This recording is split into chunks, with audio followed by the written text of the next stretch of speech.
On today's episode of Video Marketing Madness, we're going to discuss all the great things that you can do on YouTube that you may not know yet.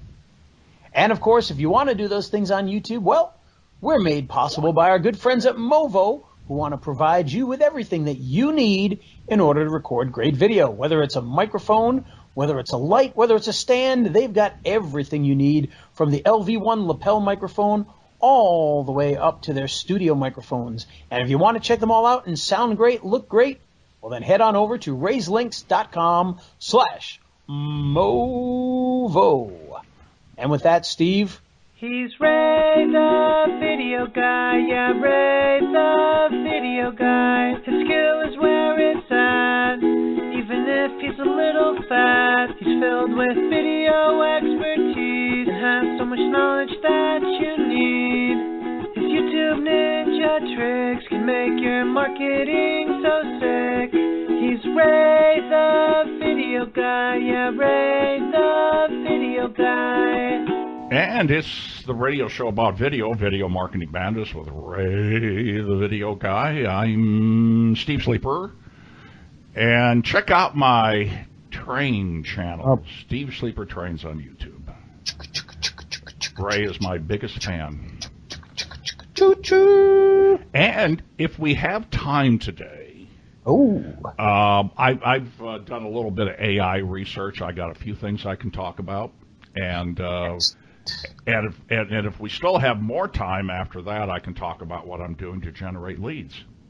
That would be fun. Yeah. And by the way, the reason Steve says that, and if I sound a little funny, I'm actually away this week. Actually, I may be away for a few weeks, and I don't have anything except the built-in microphone on my laptop this week.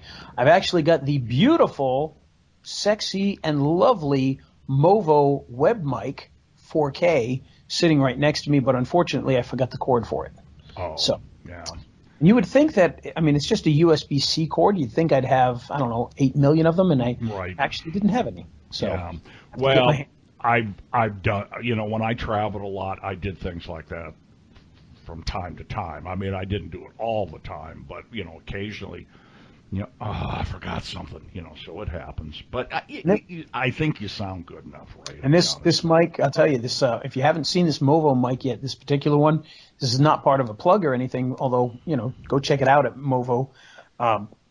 This thing it's a webcam. It's on a stand. It's about the size of, I don't know, one of those small bowling balls, not the big ones with poles, but the small ones. Mm-hmm.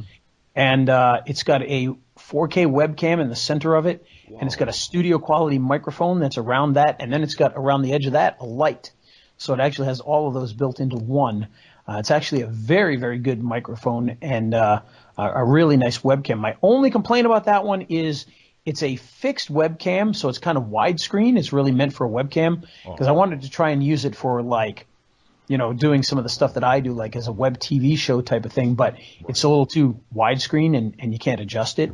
So, it's a fixed focus, kind of like the 920 that I've used for ages too. It's a higher quality mic than the 920, but the 922 was too widescreen and the 920 was a little better. And I still have to crop the 920 because it's also a fixed lens, but excellent microphone, excellent camera quality, just a little too widescreen for doing like the TV show type stuff that I do. So right. Which your stuff, unlike my stuff, is professional. Not always. There is I'm sitting here. By the way, I'm out in the woods, literally. I grew up in the middle of the forest, and there's this bird right outside the window here with the brightest red feathers I've ever seen in my life. I don't know what kind of bird it is, and only on the top of his head, like a mohawk. It's a black bird with these bright red feathers. It's amazing. Crazy. Sitting right outside my window. All right. Well, speaking of sitting outside my window, let's talk about YouTube. Yeah. Now, that's what we call a segue, folks. Yeah. Broadcast field. That's a segue.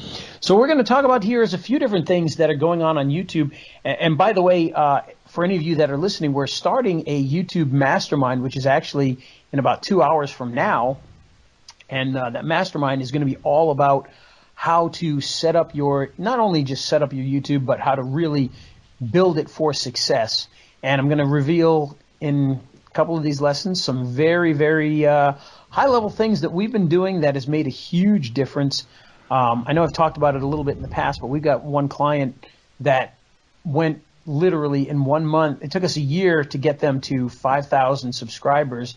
We started implementing these new things. They're now at almost 100,000 subscribers, and that only was from the last couple of weeks. So we've literally gone from 5,000 to 90,000 in, what's it been, 6 weeks, 8 weeks? Something like that. Yeah, which is amazing. And was that the neuropathy client? That is, yeah. They're doing over 2 million. You've got a somewhat broad-based audience there. A good consumer audience there. So Yeah. Certainly, it's better than a local plumber. Trains.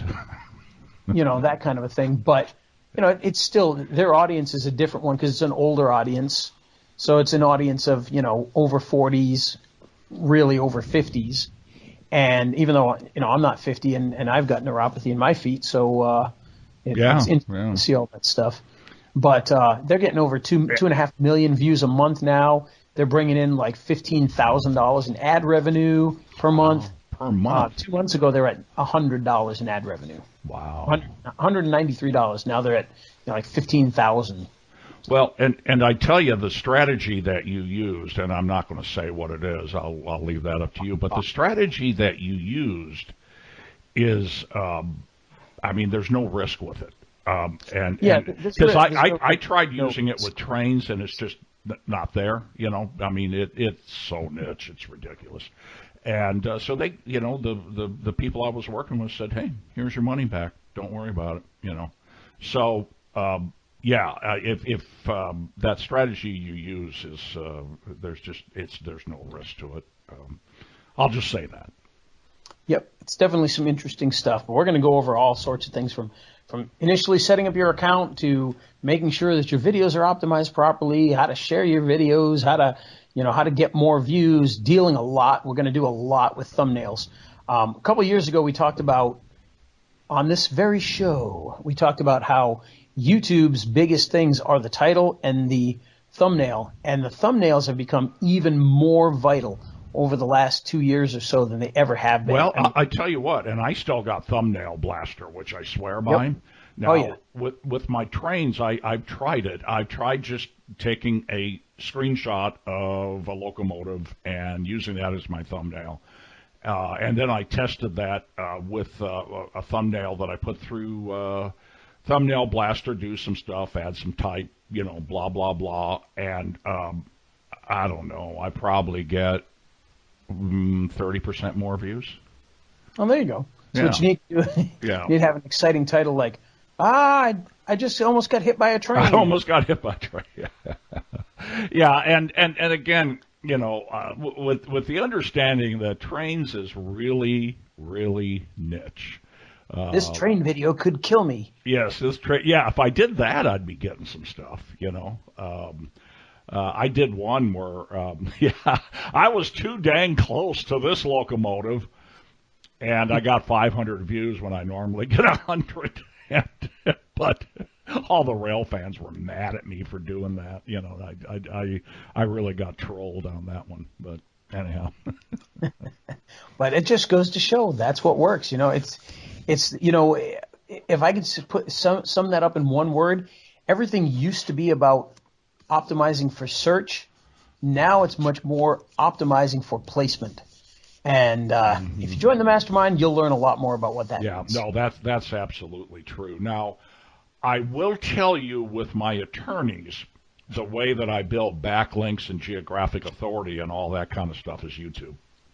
And that kind of stuff, when you're talking about, attorneys and local plumbers, unless the attorney's doing, like a Jerry Oginski where they're teaching people stuff, or the plumbers are teaching you all different things. If it's just literally about getting traffic to a local business, it's a very different strategy. And we're going to talk a lot about that as well. That works amazingly well for me. And the next thing I'm going to do, just FYI, hopefully this makes sense, with the directions from the surrounding suburbs in the market that helps you get geographic authority. Yep. I'm going to test and if you see something wrong with this, tell me. I'm going to test not using the shortened URL. I'm going to use the long one with all the stuff in it, including lat longs and stuff. It's really long. It's a really long URL, but I'm going to try that. Yeah, and I don't know if that. I've talked to different SEO people. Some have said no, it makes no difference at all, and some people are like, oh no, it makes a difference. So, who knows? The only I use it for the backlink to the Google Business Profile. I use the long URL. I think what I noticed, I got to double check, but with the directions, I think I'm seeing a series of lat longs in there. So lat long from your town, USA, down to Joe Blow attorney in any town will have the 2 lat longs and maybe a few more. And so I need to double check that. But if I remember correctly, I think I do. You'd think that'd make a difference, wouldn't you? I'm just not sure, because it all just flows through. So I don't know if it makes a difference or not. I'm going to try it. And again, it may be too unwieldy, but I'm going to try it. But I have had. It's long. Those things are like 4 lines. Oh, I know. Inside the YouTube. And, I may try it once and go, I'm not doing that again. But I have had tremendous luck getting attorneys on page 1 in their markets using Google Business Profiles for the keyword set DUI. Some states it's DWI, other states it's OVI. But DUI defense attorney, your town and state. I have had just tremendous luck. Now, I'll give you a couple tips on that. I'm probably not going to try to do that in Boston, Jackson, Mississippi, Ogden, Utah. There's a couple of the markets I work in. But I've got a handful of attorneys in medium-sized markets where after about a year I had them on page 1. And also a lawn care service, too, in a medium-sized market. And they think I'm a frickin' genius, Well, it can be very effective. I have one client who I don't do any of his SEO or even local marketing or anything. I just do video work for him. And I started putting all that stuff into his videos, and I was monitoring his local SEO, his Google Business Profile and where it was and everything, just to see. And I watched him steadily go from like in the 30s all the way to the, I think last time I looked, he was at like number 7. Yeah.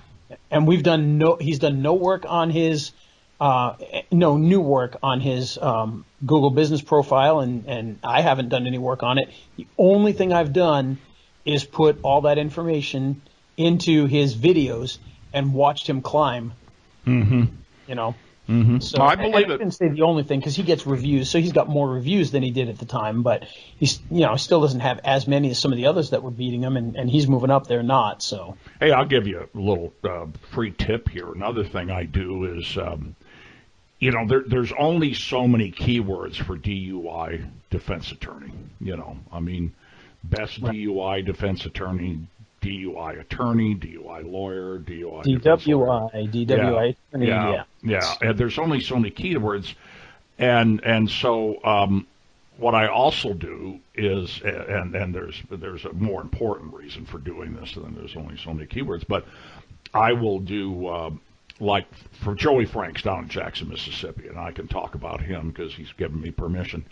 I not only use DUI defense attorney Jackson, Mississippi, but I do DUI defense attorney Flowood, Mississippi, DUI defense attorney Madison, Mississippi. These are all the suburbs.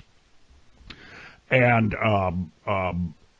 so what I do is I start off the Google Business Profile post by saying, if you got a DUI near Flowood, Mississippi, you need a good DUI attorney. And then I go on and tell about how good Joey is. And then on the Google Business Profile post, I put a link to the YouTube video that I make using that copy. And I also put a driving direction from Flowood into Joey's location in Jackson. Directions from Flowood.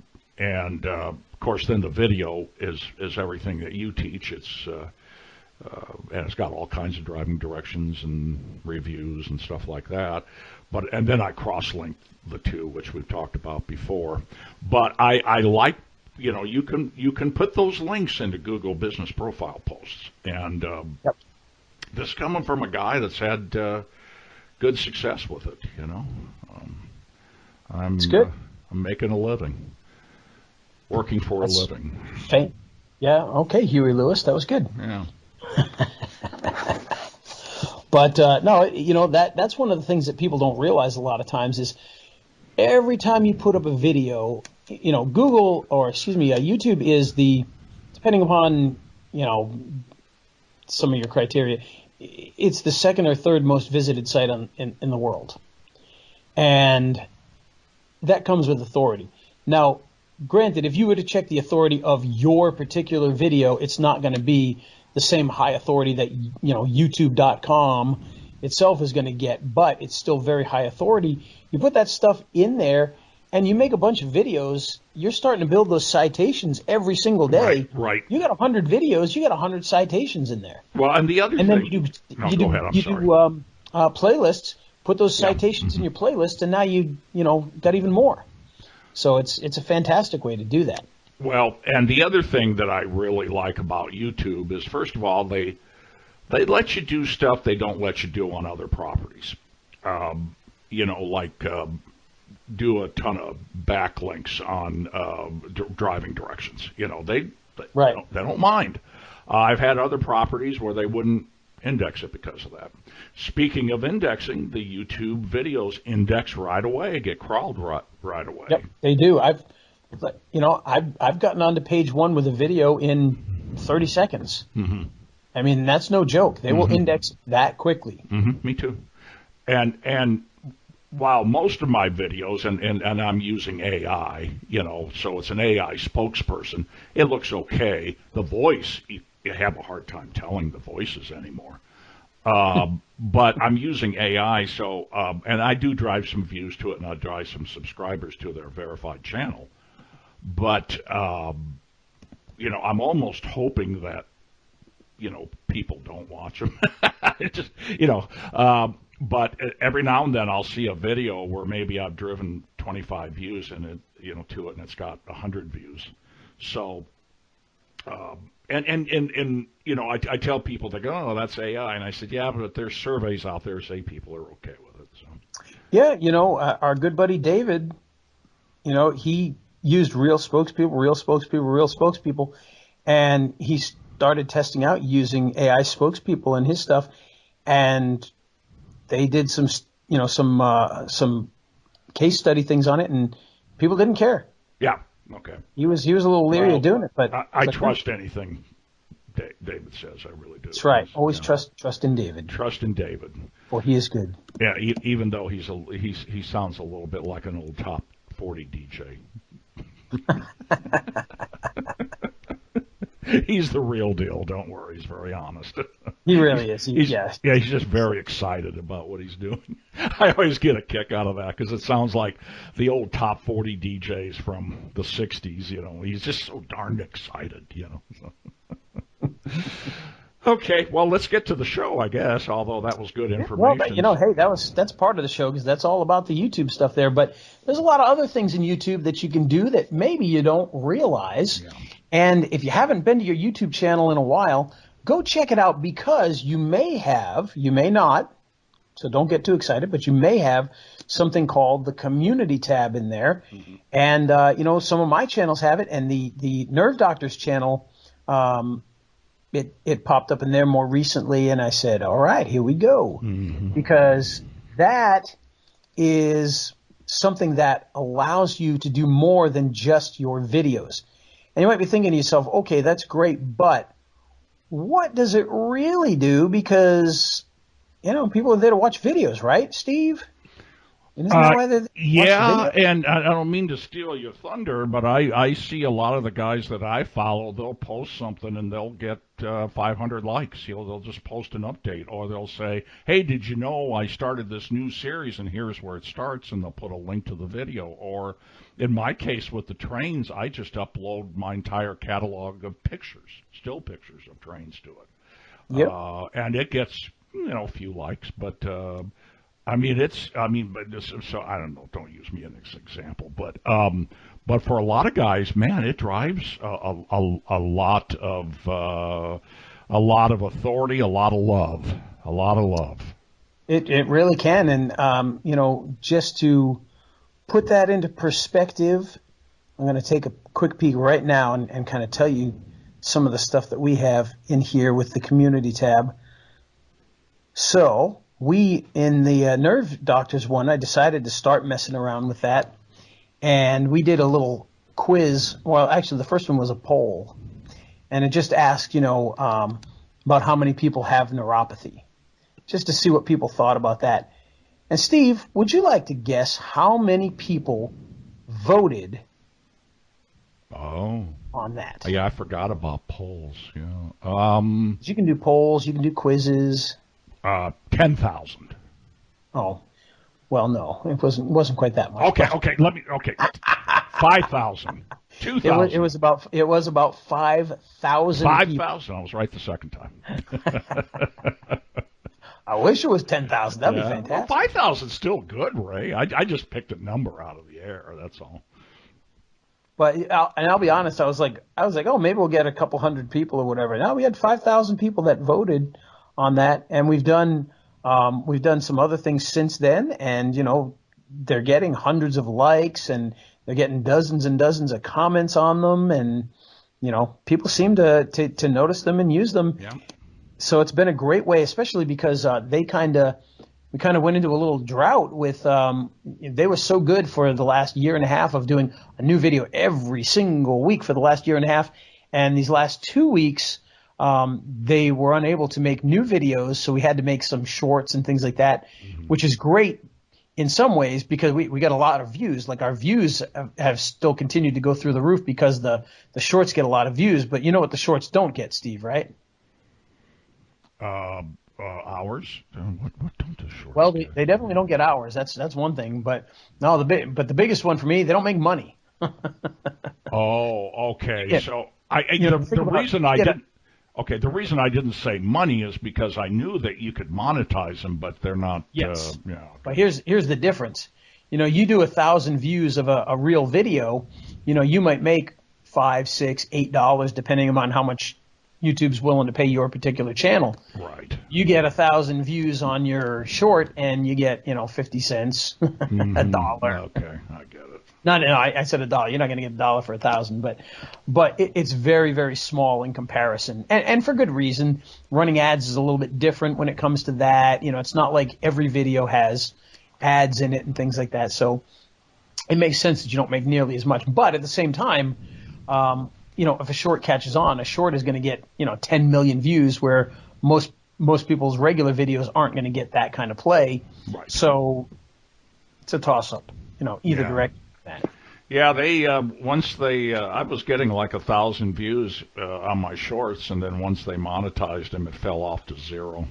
And I was kind of bummed about that because I was getting subscribers off the shorts, But, yeah, well, and the thing is supposedly, now that TikTok's kind of in trouble with whether they're going to be around much longer and everything, Right. YouTube and Facebook and Instagram were paying for the reels and all that kind of stuff. And I haven't paid nearly as much attention to that, but somebody had said that as soon as TikTok was like, oh, they might be gone and they're starting to get the bans, Facebook pulled back on the paying out of money for views and stuff like that. So I don't know what that necessarily means. All I know is big surprise.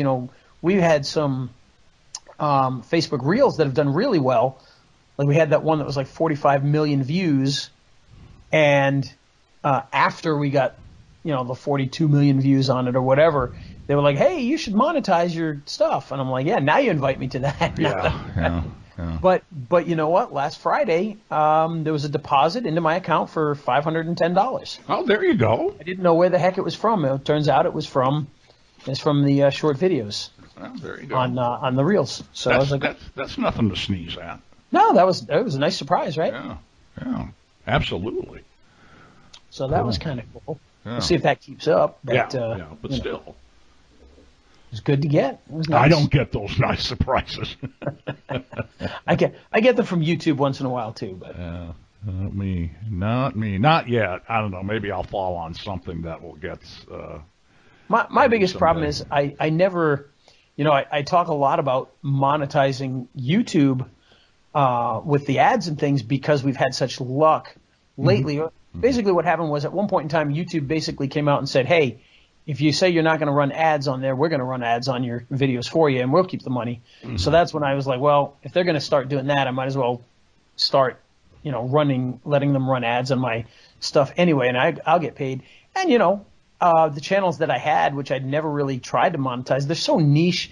So it's not like a lot of the channels that we do with that kind of stuff get millions and millions of views because there's just not enough. It's like the trains. There's a good, strong audience, but it's not it's not entertaining cat videos where you're going to get millions and things like that normally. Right. So, I'd get from some of those channels, I might get $300-400 in a month out of them, and that was just for turning on the ads when I never had them on before. Oh, that's good.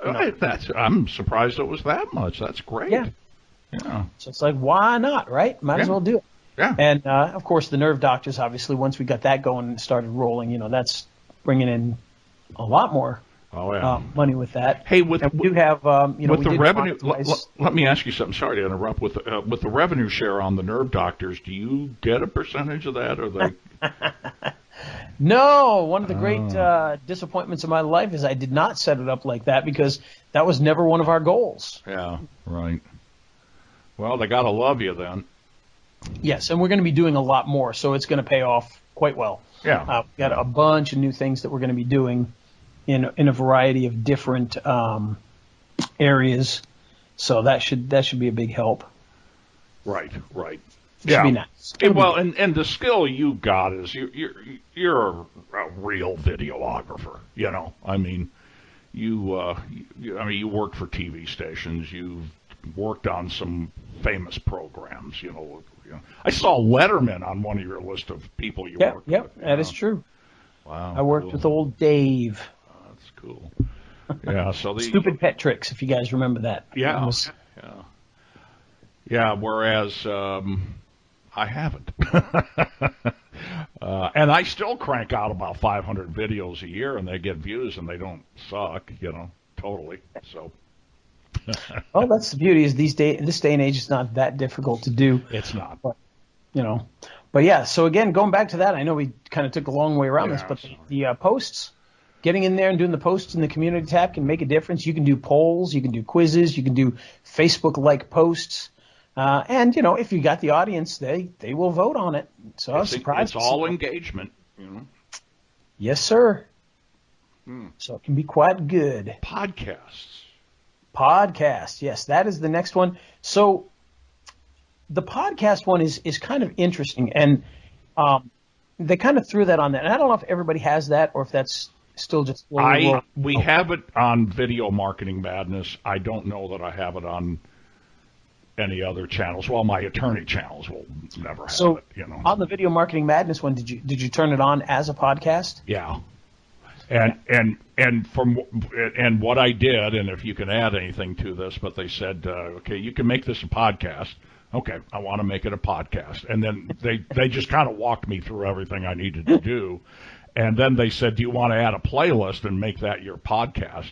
So I had put all the episodes in a playlist for however long we've had that channel. I said yes. And I just kind of followed the prompts. It was really easy to set up. Yeah. I haven't checked to see if we've gotten any more views because of that, but anyhow, that's what I did. The interesting thing is, unless there's something I haven't figured out yet, it doesn't really tell you. So I know.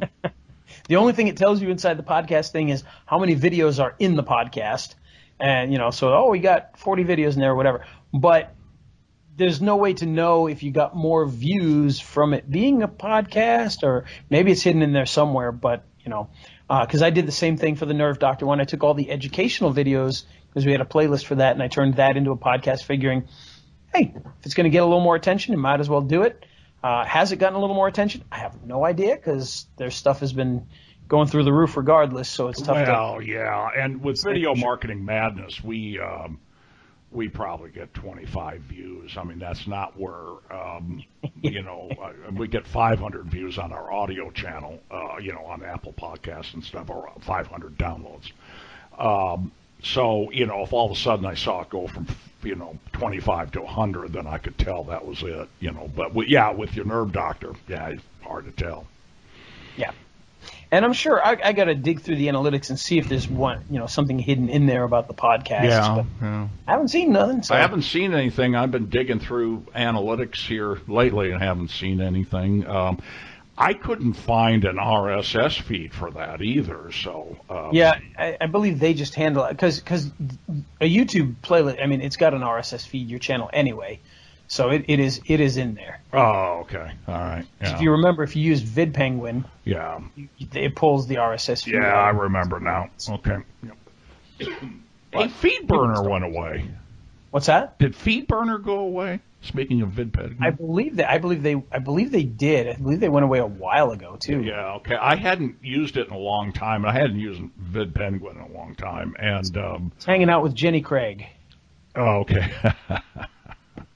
Yeah, and then I noticed I wanted to try something in FeedBurner to try and get to work on something else, and wasn't there anymore. So anyhow, they do still have the RSS feed, and they'll mux it up and they'll do all that, but it doesn't say FeedBurner anymore. So yeah, okay, all right. Anyhow. What happened to Jenny Craig? Oh, you didn't hear that? The entire operation closed down. Every single location. No kidding. Entire business. Yep. Wow, that used to be the bomb at one time. Well, and basically what they said is all these other online diet things, just people are doing those instead. Yeah. They tried to get funding to continue operations and make changes and things, and they couldn't get the funding at the last minute, and so every single store is closing across the nation. So I'll be darned. Gone. Gone. Okay. Anyhow, what was the other hit you had on there? You had something else besides podcast, didn't you? Well, you got stories is another one that's new, so you may or may not have stories in there yet. Yeah, I'm not. Okay, tell me about stories. I'm not familiar with that one.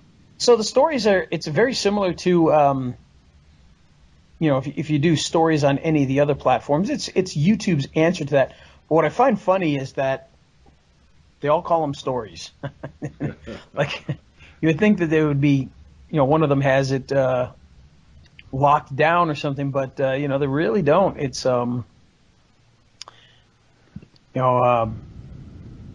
apparently a name that you can just use without impunity. Nobody copyrighted it, I guess. Or if they did, it's like Instagram stories, So yeah, well, that's what I'm saying. Yeah, like Instagram stories and Facebook stories, and I don't know if Snapchat. I think Snapchat used the word stories too, didn't they? Yes, they did. So I think it's been used by everybody. But now YouTube's got the stories as well, and you can go in there and you can kind of check it all out. Haven't used it a whole lot yet, but it's something we're actually going to be starting to use. And the reason that I say I haven't used it much yet, for instance, with the Nerve Doctors, it's not something I can do. They have to do it. Right. Okay. Because it's done from your phone. So if you pull up the YouTube app and you hit the plus button, one of the options will be stories, and you got to record it right there. So I can't do that. They have to do that. Yeah, so I've got to give them now this is all coming back. Hey, go to and me. Do this. Yeah. Do a quick thing of this.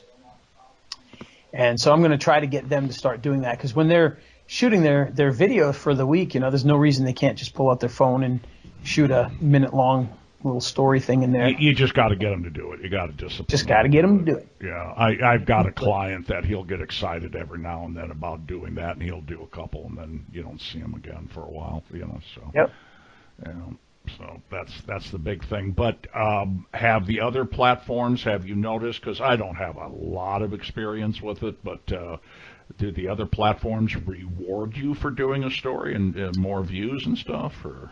Well, as far as reward, just they get a lot of attention on those platforms. So people do watch them and pay attention to them, and they put them in pretty good prominent position. Now, the thing with the stories is they're temporary things too, so they're going to go away after so many days. And YouTube, it goes away after 7 days. Right now you do have to have I believe 10,000 subscribers in order to even have access to that. So, but so there's one thing you gotta think about. Yeah, one hurdle. Yeah.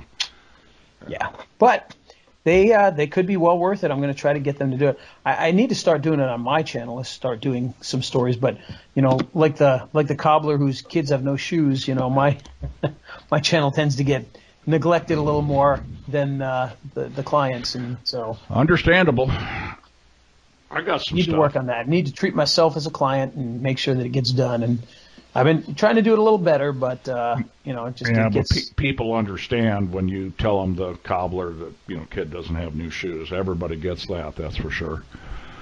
Yep. I got some stuff. If we're done with what do YouTube. you got for us, Steve? All right. Well, I've been using Chat GPT a lot and trying to learn all kinds of different prompts. And Ray did a show on prompts, which was very helpful. I found a YouTube video on prompts that I need to watch. I'm not going to pass it along at this time because I don't know if it's good or not, but I need to watch it and make some notes, and then I'll let you know in future stories. There is an article in Search Engine Journal, and I will put the link in the show notes, how to use Chat GPT for keyword research. And, yes. And Ray, I texted it to Ray. He goes, "Oh yeah, I've seen that. That's really good." So I'm just going to focus on a couple simple things, but they really get into a ton of stuff. And like I said, if you want to read the article, it'll be in the show notes. But there's two that I really like and use a lot, and here's the prompt: list without description the top X, so number, most popular long-tail keywords for the topic X, so whatever the topic is. And that really spits out the keywords. And then one I really, really love that really helps me: list without description the top semantically related keywords and entities for the topic X. Let's see, I got to get closer to my screen to read it to you.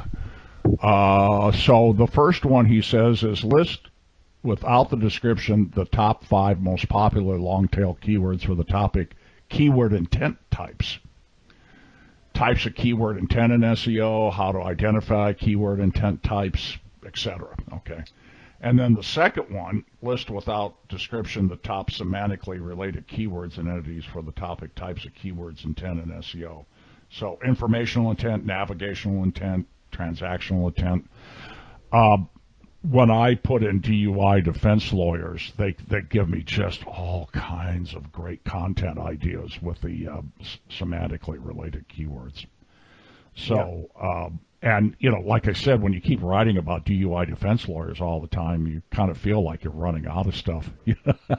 So if you have a client that is a little bit boxed in, there's only so many keywords you can come up with, or so many articles you can come up with. That this is a tremendous aid.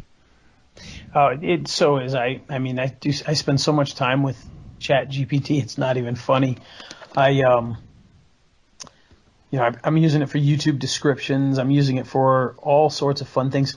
And, I don't know, I think I talked about this last time, but I've been using it for writing stories for the escape room. Mm-hmm. Right. And it does creative writing. That's the part that really kind of blows my mind, is the fact that it doesn't just spit out facts and things like that. Like, it'll do creative writing. Mm-hmm. And that to me is the most, I don't even know what the word is. It's the craziest part of it all, is the fact that it's able to do that. I had it write me, I had a client who, boy, let's talk about niche here. He's a new client, and he is a physical trainer for student athletes. He used to train like NFL players for the combine. He used to be the strength and conditioning coach at UGA, and now his business where he trained the professional athletes for the NFL combine and stuff. he sold that business a couple years ago and was like, okay, well, what do I do with my life now? And he said he really wanted to work with kids. Well, he started a sports training program where he teaches student athletes, but it's a biblical based program. So they kids have to do Bible study while they're there and, all this other stuff. And so you talk about niche, it's a sports ministry. And I don't know if there are many of those around. I don't know. But I was able to use ChatGPT to pull a bunch of Bible quotes, and then I pulled a bunch of sports images, and I used Canva to get a template, use the template, put the Bible quotes in there, and put the athlete pictures in there, and make a whole bunch of groovy posts. Yeah, a bunch of memes for the posts. Yeah. Well, and I'm starting to do that now with DUI defense attorneys. I mean, what do you put in their Facebook page, Right. And most of these guys got 500 followers. I know it doesn't end up in everybody's timeline, but still, they got some followers. So what I told, and again, I always mention Joey Franks, my first client. He's one of the guys that said you can always talk about me, and that's fine, as long as you say good things. Even if you say bad things, you can talk. No, he didn't say that. But what I did is I put in there, give me 10 Facebook posts about things to do in Jackson, Mississippi.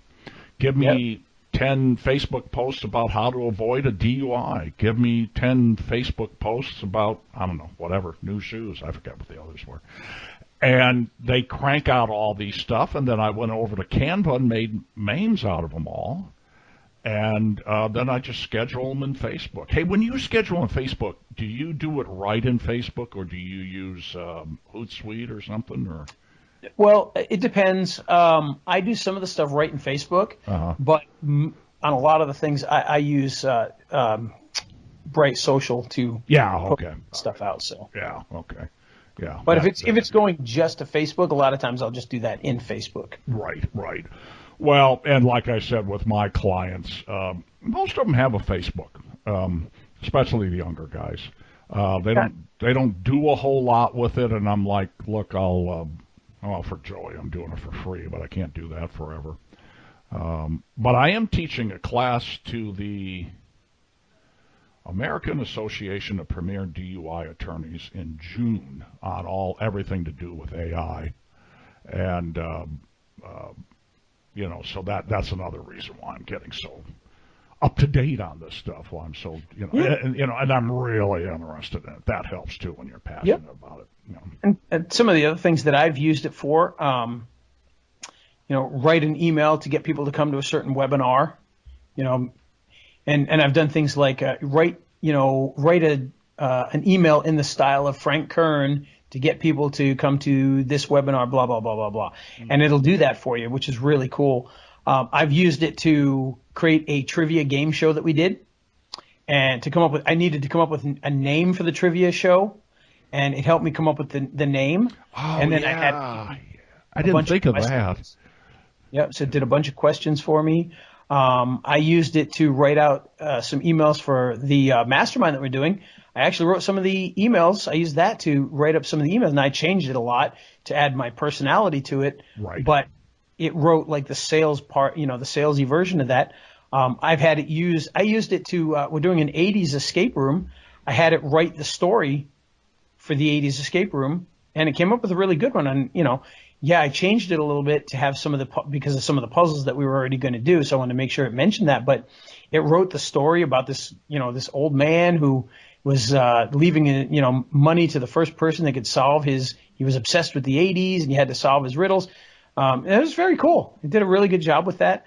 I've got one of our other new clients is it's a horse farm for special needs kids, and it wrote like a lot of the descriptions that I used for different things and shortened things down so I could put it into posts and like I said, the Bible quotes for the other one. And then I wanted to come up with, and I don't know what the name of these are. I couldn't figure out what the name of these things were, but like when you have a name like a name that sounds like something else. No synonym?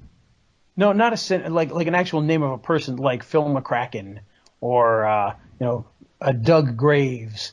Names that sound like something else than just a person's name. Oh, okay. Steve And Sleeper. I needed a bunch of those, so they came up like Bart Simpson used to do when he'd call the bar. Yeah, like, right. Is there I need to speak to Al, alcoholic. Is he there? Is there an alcoholic here? That.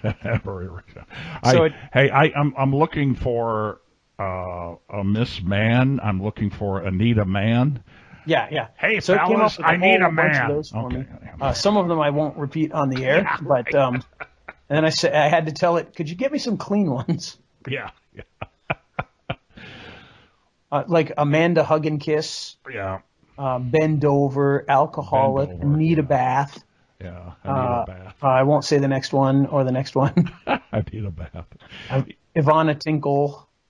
Yeah, my how old is he now? 17-year-old grandson is getting tired of me calling him Mr. Dover.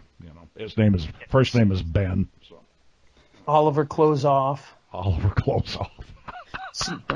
Seymour Buns. Pat McGroin. Peter. Pat McGroin. Yeah, there's some really bad ones out there too. I know that. Holden McGroin. Holden McGroin. Jockstrap. Karaoke. Yeah. Seymour Butts. Okay, now you were talking about kind of rewriting them so they sound like you. And I ran across another, I don't know if it was Search Engine Journal or Land, because I've got both in my news feed. But they had an article called Chat GPT Content Detectors for AI versus Human. And there are content detectors out there that can tell if it was written by Chat GPT. And the more that I use Chat GPT to write articles, the more I can almost pick out, the terms or the words they like to use a lot. So, yeah, I thought, well, the first thing that I did, because I've got a number of blog posts where I just, proofed it and copied and pasted and used it, and they have not been de-indexed. Okay, I didn't rewrite them, but they have not been de-indexed, so let me give you that. But is that something that Google's going to catch on to someday? No, in fact, Google said they're okay with it. They came out with it. a statement that said Well, they're okay with it. Okay, well, I still kind of like rewriting them a little bit, and it doesn't take me much longer. I'm glad I brought that up because I was wondering. And originally, Google said something about they don't want it done, and then they came back, and I think it's now because they've got their own. So they kind of said, they came out with a statement. No, we're okay with that. But I do know, like for instance, they said, schools, teachers are going to be able to check and see if it was plagiarized from being written by a bot and stuff. And I'm like, yeah, okay, how are they going to do that? Well, come to find out, it's actually very easy. Did you know you can take anything, copy it, paste it into ChatGPT, and say, ChatGPT, did you write this? Oh, yeah. And it will tell you if it wrote it. Yeah, I did try the ChatGPT one as well. Well, let me tell you, let's just talk about some of the results that I got. And I'm glad you mentioned that Google said they were okay with it. They had like 16 of these content detectors in there. I tested 8 of them. 3 of them didn't work. One of them, originality.ai, it's $20 to sign up, and it scans 100 words for a penny, and then it checks for plagiarism as well, which I've already got a software for that, a cloud software for that. It said my copy was 50-50, but they didn't tell me what copy it was. And I had basically rewritten the article. Now, these 3, CopyLeaks AI Content Detector, Crossplague AI Content Detector, and ChatGPT, all said it was 99% human. So that's you gotta wonder what's going on with originality.ai.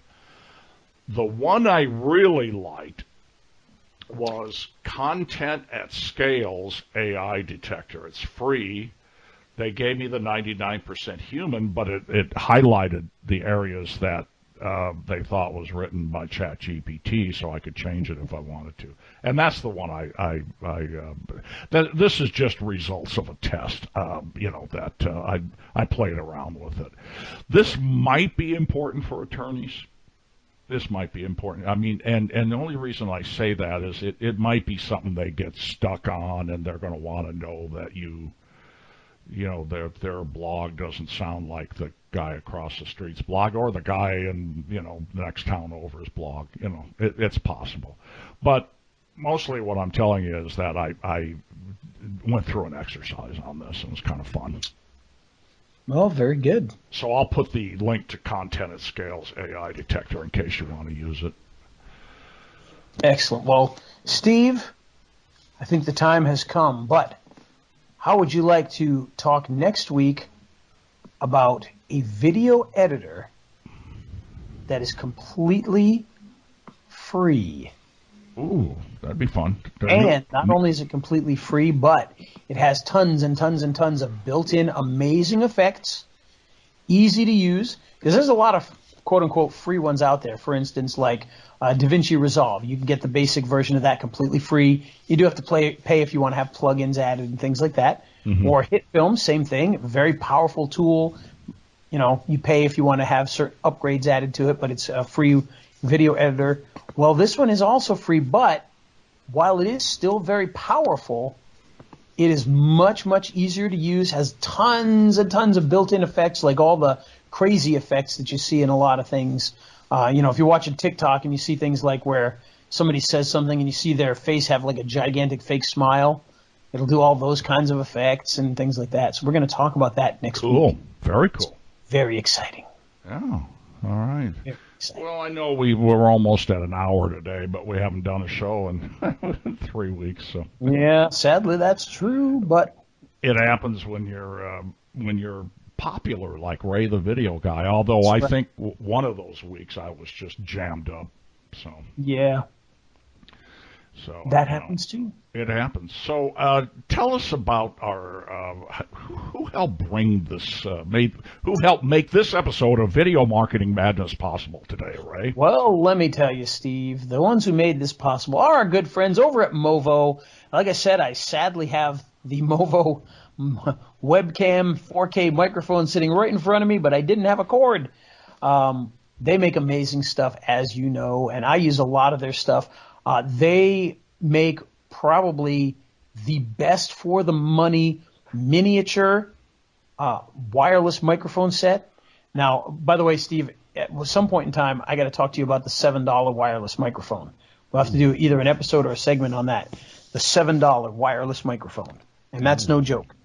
But is it as good as a Movo? No, it's not. For $7, it's amazing. But but to compare the sound quality and things, Movo makes amazing stuff, and the WMX2 is the one I'm talking about. A tiny wireless microphone setup that works really, really well. Sounds great. Will work at big distances. Works in interfaces well with your phone. Yeah, well, the one that I got, it has different versions. The one that I got is a specifically iPhone version, which, as I said after I got it, because they sent it to me when it came out. They said, "Which one do you want?" And I got that one. And then so they have Android too.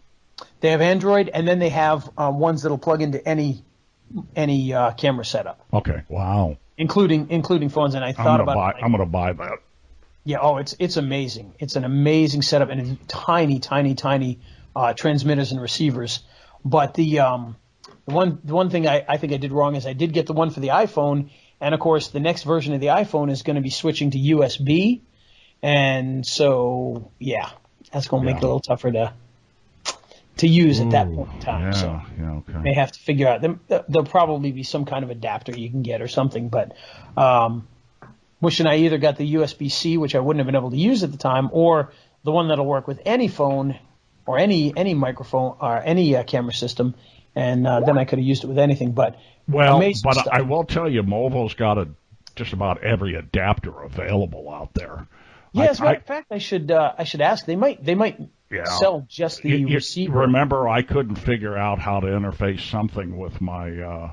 Oh yeah, yep. And so I texted you, and I'd kind of look through it and stuff. He goes, "Oh, here's what you need, boom," and boom, and you gave me the link to it and everything else. So yeah. they it was got only like everything. $7 too, wasn't it? Yeah, it was pretty cheap. So those guys do amazing things. You got to check them out. Ray'sLinks.com/Movo. Check out the microphones. They've got the mini tripod that I use all the time. They've got this web mic. They've got the USB microphones for things like podcasting, which are very similar to certain snowy sounding microphones that you may be familiar with. But very high quality microphones for that at a great price. And they even have a baby version of that, which, well, we use the name, you've seen the Blue Yeti, which is a great microphone. I have one of those as well. Movo makes the UMC 700, which is a very similar microphone. It's black. It's not as fat and barrely as the Yeti one is, but it has a lot of the same features. You can switch the mic pickup patterns and all that kind of stuff. And then they have a mini version of that, the UMC 300.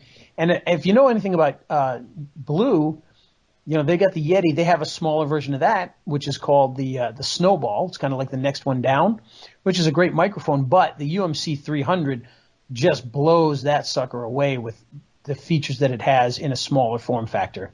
So you got to check those out.